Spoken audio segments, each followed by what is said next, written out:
յուրաքանչյուր հոգեբանական խնդիր հոգևոր խնդիր է, տակը կա հոգևոր խնդիր։ Ու երբ որ մարդիկ սկսում են զբաղվել խնդրին լուծում տալով հոգեբանության ոլորտում, կարդալ, խոսել, հասկանալ, այսինքն վարքագծային հոգեբանություն, նեյրոլոգիա, հորմոններ, այս ու այն, այդ ամենը շատ կարևոր է հասկանալ, կարդալ, իմանալ, ես ինքս այդ ամենը արել եմ, ես ինքս սովորել եմ հոգեբանություն, նաև հոգեբանության դասեր եմ վերցրել, հոգեբանության դասեր եմ անցել, բայց սա անելով, այսինքն իմանալ այդ ամեն ինչը, հարստացնել գիտելիքները մի բան է, բայց դրանում տեսնել միակ լուծումը խնդիրների ուրիշ բան է։ Եվ իմ խնդիրը դրա հետ է, երբ որ խնդիրների բոլոր լուծումները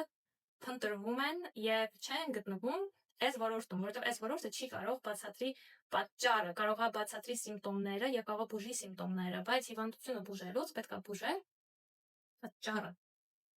Ու պատճառը հոգևոր է։ Հետևաբար բուժվում է հոգևոր ոլորտում։